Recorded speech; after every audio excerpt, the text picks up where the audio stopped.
ഏവർക്കും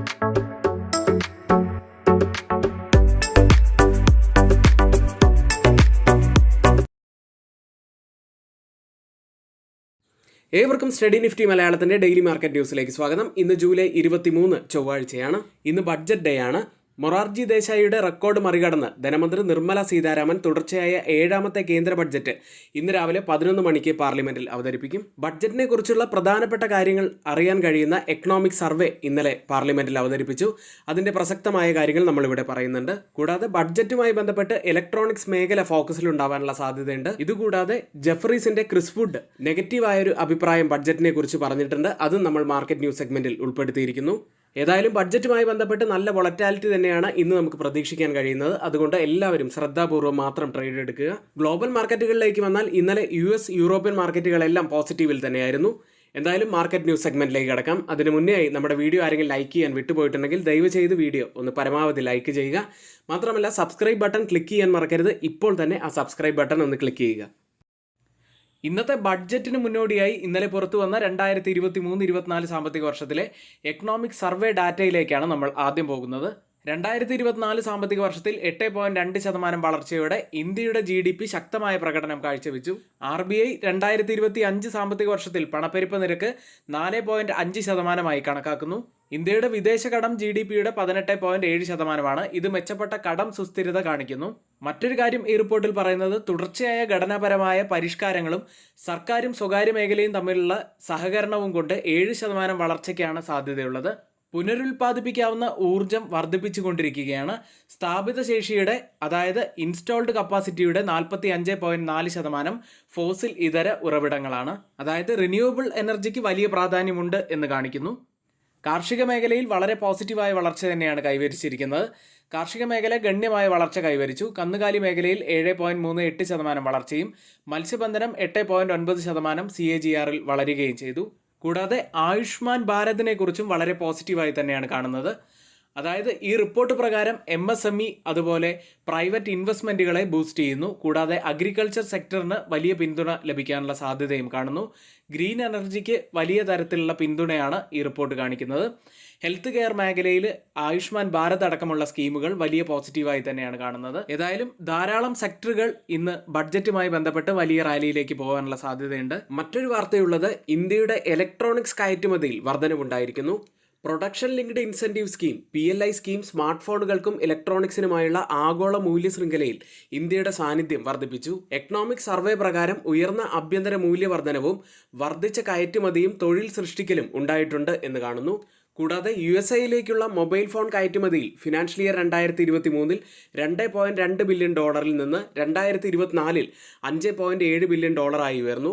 സ്മാർട്ട് ഫോണിന്റെ കയറ്റുമതിയിൽ 2024 സാമ്പത്തിക വർഷത്തിൽ 42.2% വർധനവാണ് ഉണ്ടായിരിക്കുന്നത്. മറ്റൊരു കാര്യമുള്ളത് സ്മാർട്ട് ഫോൺ കയറ്റുമതിയിൽ 2014 23ാം സ്ഥാനത്തായിരുന്ന ഇന്ത്യ ഇപ്പോൾ 6ാം സ്ഥാനത്തേക്ക് മുന്നിലെത്തിയിരിക്കുന്നു. ഇന്ത്യയെ സംബന്ധിച്ച് വളരെ ഗുണകരമായി വരുന്നത് തൊഴിലവസരങ്ങൾ വലിയ രീതിയിൽ തന്നെ സൃഷ്ടിക്കപ്പെട്ടു എന്നതാണ്. ഇലക്ട്രോണിക്സ് മേഖല തൊഴിലവസരങ്ങൾ 2017 നിന്ന് 2022 എത്തിയപ്പോൾ 3 ഇരട്ടി തൊഴിലവസരങ്ങളാണ് ഈ മേഖലയിൽ സൃഷ്ടിക്കപ്പെട്ടത്. മറ്റ് സ്റ്റോക്ക് ന്യൂസുകൾ നോക്കാം. ആദ്യം സെൻസർ ടെക്നോളജീസ് ആണ്. ക്വാർട്ടർ ടു ക്വാർട്ടറിൽ നെറ്റ് പ്രോഫിറ്റിൽ 8.9% ഇടിവാണ് വന്നിരിക്കുന്നത്. 157.9 കോടി രൂപയിലാണ് ഇപ്പോൾ നെറ്റ് പ്രോഫിറ്റ് ഉള്ളത്. റവന്യൂവിൽ 4.7% വർധനമുണ്ടായിരിക്കുന്നു. 1288.1 കോടി രൂപയിലാണ് ഇപ്പോൾ റവന്യൂ ഉള്ളത്. മറ്റൊരു company Mangalore refinery petrochemicals ആണ്. നെറ്റ് പ്രോഫിറ്റിൽ 92.8% വലിയ ഇടിവാണ് വന്നിരിക്കുന്നത്. 1014.8 കോടി രൂപയിലായിരുന്നു year on year net profit ഉണ്ടായിരുന്നത്. ഇപ്പോൾ അത് 73.2 കോടി രൂപ മാത്രമാണ്. റവന്യൂവിൽ 10.4% വർധനമുണ്ടായിരിക്കുന്നു. മറ്റൊരു കമ്പനി CNTDLM ആണ്. നെറ്റ് പ്രോഫിറ്റിൽ ഇയർ ഓൺ ഇയറിൽ 97.7% വർധനമാണ് വന്നിരിക്കുന്നത്. 5.4 കോടിയിൽ നിന്ന് ഇപ്പോൾ 10.6 കോടി രൂപയിലാണ് നെറ്റ് പ്രോഫിറ്റ് ഉള്ളത്. റവന്യൂവിൽ 18.8% വർധനമുണ്ടായിരിക്കുന്നു. 257.9 കോടി രൂപയിലാണ് ഇപ്പോൾ റവന്യൂ ഉള്ളത്. നല്ല റിസൾട്ട് തന്നെയാണ് ഫസ്റ്റ് ക്വാർട്ടറിൽ നമുക്ക് കാണാൻ കഴിയുന്നത്. അടുത്തത് പോണ്ടി ഓക്സൈഡ്സ് ആൻഡ് കെമിക്കൽസ് ആണ്. നെറ്റ് പ്രോഫിറ്റിൽ 216% വർധനമാണ് രേഖപ്പെടുത്തിയിരിക്കുന്നത്. 12.96 കോടി രൂപയിലാണ് ഇപ്പോൾ നെറ്റ് പ്രോഫിറ്റ് ഉള്ളത്. റവന്യൂവിൽ 36.8% വർധനമുണ്ട്. 444.9 കോടി രൂപയിലാണ് ഇപ്പോൾ റവന്യൂ ഉള്ളത്. അടുത്തത് റെയിൽടെൽ കോർപ്പറേഷൻ ഓഫ് ഇന്ത്യയുമായി ബന്ധപ്പെട്ട വാർത്തയാണ്.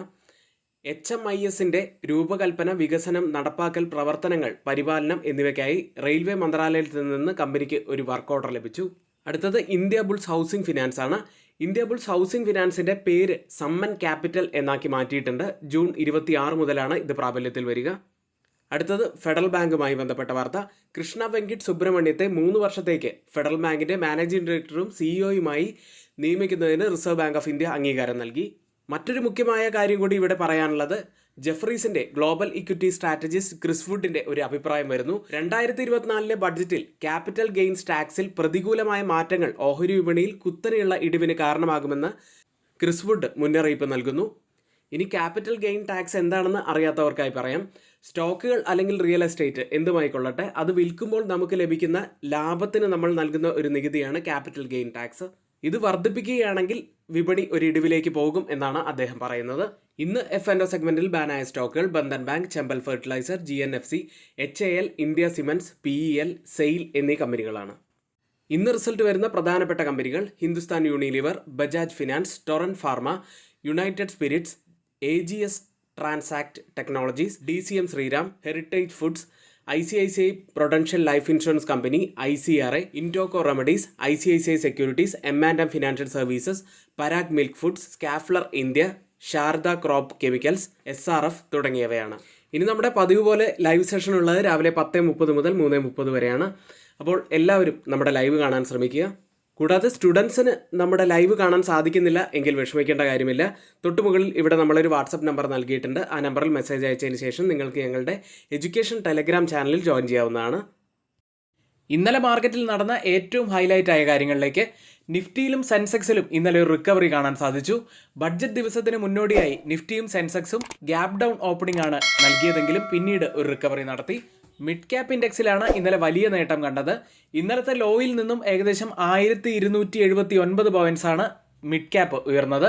ബഡ്ജറ്റിന് മുന്നോടിയായി PSU സ്റ്റോക്കുകൾ ഉയർന്നു. സ്റ്റോക്കുകളിൽ വിപ്രോ ഇന്നലെ 11% ഇടിഞ്ഞു. HDFC bank 2% നേട്ടമുണ്ടാക്കി. സിമന്റ് സ്റ്റോക്കുകൾ ഇന്നലെ ബഡ്ജറ്റിന് മുന്നോടിയായി ഉയരുകയുണ്ടായി. അൾട്രാടെക്, ഗ്രാസിം എന്നിവയാണ് ഉയർന്നത്. റെയിൽവേ സ്റ്റോക്കുകളും ഡിഫൻസ് സ്റ്റോക്കുകളും ഇന്നലെ നേട്ടമുണ്ടാക്കി. നിഫ്റ്റിയിലേക്ക് 24,550 എന്ന അപ്സൈഡിലെ റെസിസ്റ്റൻസ് ബ്രേക്ക് ചെയ്യാൻ നിഫ്റ്റിക്ക് സാധിച്ചില്ല. ക്ലോസ് ചെയ്യുന്നത് 24,509 21 പോയിന്റ്സ് ഇടിഞ്ഞാണ്. തുടർച്ചയായ രണ്ടാമത്തെ ദിവസമാണ് നിഫ്റ്റി നെഗറ്റീവിൽ ക്ലോസ് ചെയ്യുന്നത്. നിഫ്റ്റിയുടെ അപ്സൈഡ് മൊമെന്റം ഒന്ന് സ്ലോ ആയി എന്ന് നമുക്കിപ്പോൾ കാണാം. കൂടാതെ RSIയും MACDയും ഒരു നെഗറ്റീവ് ക്രോസ് ഓവർ ആണ് ഇപ്പോൾ കാണിക്കുന്നത്. അതും നെഗറ്റീവ് തന്നെയാണ്. ഇനി നമ്മൾ ശ്രദ്ധിച്ചിരിക്കേണ്ട ഡൗൺ സൈഡിലെ പ്രധാനപ്പെട്ട ഒരു സപ്പോർട്ട് എന്ന് പറയുന്നത് 24,265 ആണ്. 20-ഡേ മൂവിംഗ് ആവറേജ് ഉള്ളത് ആ ലെവലിലാണ്. വലിയ രീതിയിലുള്ള സെല്ലിംഗ് പ്രഷർ വീണ്ടും വരികയാണെങ്കിൽ 24,000 തന്നെയാണ് പിന്നീട് ഡൗൺ സൈഡിൽ പ്രധാനപ്പെട്ട ഒരു സപ്പോർട്ട് ആവാൻ സാധ്യതയുള്ളത്. അപ്സൈഡിലേക്ക് വന്നാൽ 24,854 ഓൾ ടൈം ഹൈ ഉള്ളത്. അതുകൊണ്ട് ആ ലെവൽ ബ്രേക്ക് ചെയ്ത് അവിടെ ക്രോസ് ചെയ്ത് ക്ലോസ് ചെയ്യാൻ സാധിച്ചു കഴിഞ്ഞാൽ നിഫ്റ്റി പുതിയ ഉയരങ്ങളിലേക്ക് എത്താനുള്ള സാധ്യതയുണ്ട്. കൂടാതെ 25,000 ഒക്കെ ടച്ച് ചെയ്യാനുള്ള സാധ്യതയും അതുവഴി കാണുന്നുണ്ട്. ഏതായാലും ഇന്ന് എന്തും സംഭവിക്കാൻ സാധ്യതയുള്ള ഒരു ദിവസം തന്നെയാണ്, കാരണം ബഡ്ജറ്റ് ഡേ കൂടിയാണ്. അടുത്തതായി ഡെയിലി ക്യാൻഡിൽ. വലിയ അപ്പർ ലോവർ വിക്കോട് കൂടിയ ഒരു ബുള്ളിഷ് ക്യാൻഡിലാണ് ഡെയിലി ചാർട്ടിൽ ഫോം ആയിരിക്കുന്നത്. ഒരു ഡോജി ക്യാൻഡിലിന് സമാനമായ ക്യാൻഡിലാണ് ഇപ്പോൾ ഫോം ആയിരിക്കുന്നത്. ഇനി മാക്സിമം ഓപ്പൺ ഇൻട്രസ്റ്റ് രേഖപ്പെടുത്തിയിരിക്കുന്ന കോൾ സൈഡിലെയും പുട്ട് സൈഡിലെയും സ്ട്രൈക്കുകളിലേക്കാണ്. ആദ്യം കോൾ സൈഡിൽ കൂടുതൽ ഓപ്പൺ ഇൻട്രസ്റ്റ് റൈറ്റ് ചെയ്തിരിക്കുന്ന ആദ്യത്തെ സ്ട്രൈക്ക് ഉള്ളത് 25,500 ആയിരുന്നു. കുറച്ച് ദിവസം മുൻപ് നമുക്ക് കാണാൻ സാധിച്ചിരുന്നത് 25,000 കൂടുതൽ ഓപ്പൺ ഇൻട്രസ്റ്റ് ഉണ്ടായിരുന്നത്. എന്നാൽ അത് ഷിഫ്റ്റ് ചെയ്ത് 25,500 സ്ട്രൈക്കിലേക്ക് മാറിയിരിക്കുന്നു. രണ്ടാമത്തെ കൂടുതൽ ഓപ്പൺ ഇൻട്രസ്റ്റ് ഉള്ളത് 25,000 തന്നെയാണ്. അതിനുശേഷം 24,500 സ്ട്രൈക്കിലുമാണ്. പുട്ട് സൈഡിൽ കൂടുതൽ ഓപ്പൺ ഇൻട്രസ്റ്റ് രേഖപ്പെടുത്തിയിരിക്കുന്ന ആദ്യത്തെ സ്ട്രൈക്ക് 24,000 അതിനുശേഷം 24,500 സ്ട്രൈക്കും അതിനുശേഷം 23,600 സ്ട്രൈക്കിലുമാണ്. ഓപ്പൺ ഇൻട്രസ്റ്റ് ഡാറ്റ പ്രകാരം പ്രധാനപ്പെട്ട ഒരു റെസിസ്റ്റൻസ് ആവാൻ സാധ്യതയുള്ളത് 25,000 തന്നെയാണ് അപ്പ് സൈഡിൽ. ഡൗൺ സൈഡിൽ ഒരു സപ്പോർട്ട് ആവാൻ സാധ്യതയുള്ളത് 24,500. അടുത്തതായി change in open interest data പ്രകാരം കോൾ സൈഡിലും പുട്ട് സൈഡിലും വന്ന വ്യത്യാസങ്ങൾ പരിശോധിക്കാം. ആദ്യം ATM സ്ട്രൈക്കായി 24,500 സ്ട്രൈക്കിൽ 5% വർധനവാണ് പുട്ട് സൈഡിലുള്ളത്. ചെറിയ ഒരു ലോങ് ബിൽഡപ്പ്. എന്നാൽ കോൾ സൈഡിൽ 29% വർധനമാണ് കാണുന്നത്. ഒരു ഷോർട്ട് ബിൽഡപ്പാണ് കോൾ സൈഡിൽ കാണുന്നത്. 24,450 സ്ട്രൈക്കിൽ 43% വർധനവ് പുട്ട് സൈഡിൽ ലോങ് ബിൽഡപ്പാണ്. 49% വർധനവ് കോൾ സൈഡിലും കാണുന്നു. ഒരു ഷോർട്ട് ബിൽഡപ്പ് ആ സ്ട്രൈക്കിലും കാണാം. 24,550 സ്ട്രൈക്കിൽ 33% വർധനവ് പുട്ട് സൈഡിൽ ലോങ് ബിൽഡപ്പാണ്. കോൾ സൈഡിലും 101% വർധനവ് ഷോർട്ട് ബിൽഡപ്പ് ആണെന്നും കാണാം. ഈ 3 സ്ട്രൈക്കുകളും കമ്പയർ ചെയ്യുമ്പോൾ കോൾ സൈഡ്, അതായത് മാർക്കറ്റിനെ താഴേക്ക് കൊണ്ടുപോകാൻ കഴിവുള്ള കോൾ സെല്ലേഴ്സ് തന്നെയാണ് കുറച്ച് സ്ട്രോങ് ആയി നിൽക്കുന്നത് എന്നാണ് ഈ ഡാറ്റ സൂചിപ്പിക്കുന്നത്. ബാങ്ക് നിഫ്റ്റിയിലേക്ക് 52,280 14 പോയിന്റ്സ് ഉയർന്നാണ് ബാങ്ക് നിഫ്റ്റി ക്ലോസ് ചെയ്യുന്നത്.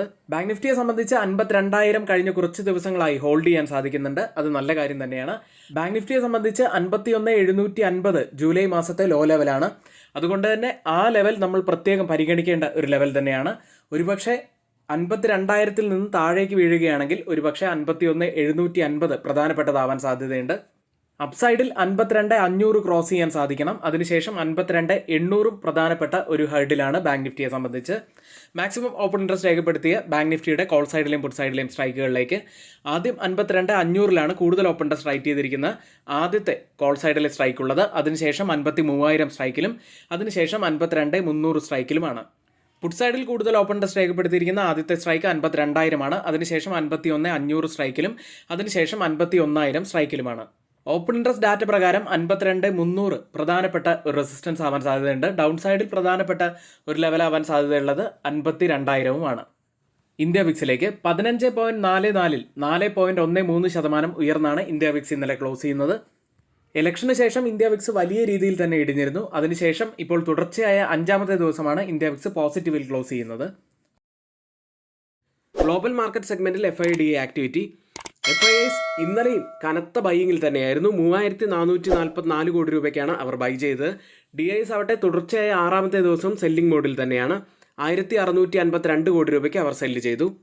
US മാർക്കറ്റിലേക്ക് മെഗാ ക്യാപ് ഗ്രോത്ത് സ്റ്റോക്കുകളിലേക്ക് നിക്ഷേപങ്ങൾ മടങ്ങിയെത്തിയതോടെ വാൾസ്ട്രീറ്റിലെ 3 ഇൻഡെക്സുകളും ഇന്നലെ ഉയരുകയുണ്ടായി.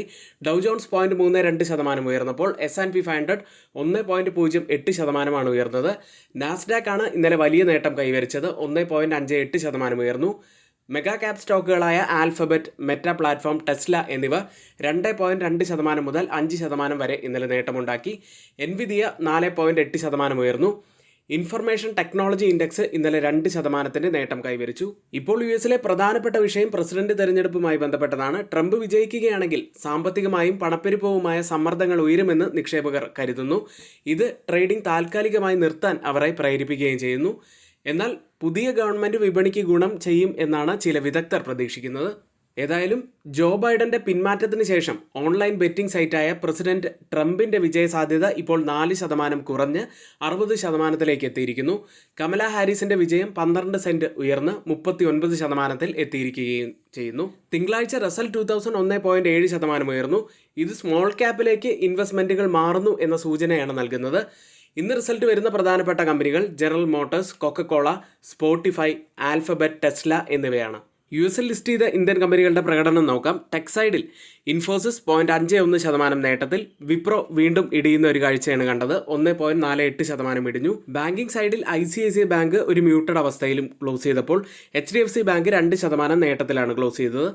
റിലയൻസ് ഇൻഡസ്ട്രീസ് 1% നഷ്ടത്തിലും ക്ലോസ് ചെയ്തു. ഇപ്പോൾ ട്രേഡിംഗ് നടക്കുന്ന US മാർക്കറ്റിന്റെ ഫ്യൂച്ചേഴ്സ് ഇടിവിലാണ്. ഡൗ ജോൺസ് 0.03% ഇടിവിൽ, S&P 500 0.08% ഇടിവിലും, ടെക് സ്റ്റോക്ക് 0.19% ഇടിവിലുമാണ് ഇപ്പോൾ ട്രേഡ് ചെയ്യുന്നത്. യൂറോപ്യൻ മാർക്കറ്റിലേക്ക് ഇന്നലെ ക്ലോസ് ചെയ്യുന്ന യൂറോപ്യൻ മാർക്കറ്റുകളും പോസിറ്റീവിൽ തന്നെയായിരുന്നു. FTSE 0.53% നേട്ടത്തിൽ. ഡാക്സ് ജർമ്മൻ മാർക്കറ്റ് 1.29% നേട്ടത്തിൽ. ഫ്രാൻസ് മാർക്കറ്റ് CAC 1.16% നേട്ടത്തിലുമാണ് ഇന്നലെ ക്ലോസ് ചെയ്യുന്നത്. സ്റ്റോക്ക് 600 1% നേട്ടമുണ്ടാക്കി. അവിടെ ഇടിവിലേക്ക് പോയത് ട്രാവൽ ആൻഡ് ലിഷർ അതുപോലെ റീറ്റെയിൽ സ്റ്റോക്കുകളായിരുന്നു. ഇപ്പോൾ ട്രേഡിംഗ് നടക്കുന്ന യൂറോപ്യൻ മാർക്കറ്റിന്റെ ഫ്യൂച്ചേഴ്സ് ഇടിവിൽ തന്നെയാണ്. ഡാക്സ് 0.01% ഇടിവിൽ, CAC 0.13% ഇടിവിൽ, FTSE 0.20% ഇടിവിലും ട്രേഡ് ചെയ്യുന്നു. ഇപ്പോൾ ഓപ്പൺ ചെയ്തിരിക്കുന്ന ഏഷ്യൻ മാർക്കറ്റുകൾ പോസിറ്റീവിലാണ്. ഗിഫ്റ്റ് നിഫ്റ്റി 24,551 എന്ന നിലയിലാണ്. 30.50 പോയിന്റ്സ് അപ്സൈഡിലാണ് ഇപ്പോൾ ട്രേഡ് ചെയ്യുന്നത്. അതായത് ഗിഫ്റ്റ് നിഫ്റ്റി ഇപ്പോഴത്തെ ഈ ഒരു നില വെച്ച് സൂചിപ്പിക്കുന്നത് നിഫ്റ്റിയിൽ ഒരു 40 മുതൽ 50 പോയിന്റ്സിന്റെ ഒരു ഗ്യാപ്പ് അപ്പിന് സാധ്യതയുണ്ട് എന്നാണ്. മറ്റ് ഏഷ്യൻ മാർക്കറ്റുകളിൽ ജപ്പാൻ മാർക്കറ്റ് നിക്കി 0.56% നേട്ടത്തിൽ. കോസ്പി മാർക്കറ്റ് 0.41% നേട്ടത്തിൽ. Taiwan market 1.87% നേട്ടത്തിലും. സിംഗപ്പൂർ മാർക്കറ്റ് 0.55% നേട്ടത്തിലുമാണ് ഇപ്പോൾ ട്രേഡ് ചെയ്യുന്നത്.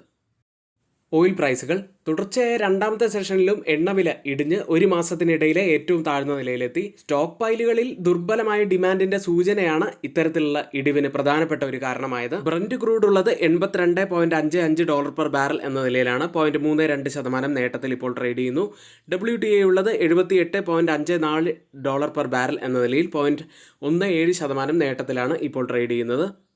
ഇന്നത്തെ ഏറ്റവും പ്രധാനപ്പെട്ടതായ കുറച്ച് വാർത്തകളാണ് നമ്മളിവിടെ ഷെയർ ചെയ്തിരിക്കുന്നത്. കൂടുതലും ബഡ്ജറ്റുമായി ഫോക്കസ് ചെയ്ത വാർത്തകൾ തന്നെയാണ് ഷെയർ ചെയ്തിരിക്കുന്നത്. മറ്റൊരു കാര്യമുള്ളത്, ഈ വാർത്തകളെല്ലാം നമ്മൾ എടുത്തിരിക്കുന്ന ഓതറൈസ്ഡ് ആയിട്ടുള്ള സൈറ്റുകളായ Moneycontrol, Mint, Reuters, Financial Express, CNBC, Business Line തുടങ്ങിയ മാധ്യമങ്ങളിൽ നിന്നാണ്. മറ്റുള്ളവയെല്ലാം നമ്മുടെ വ്യൂസ് മാത്രമാണ്.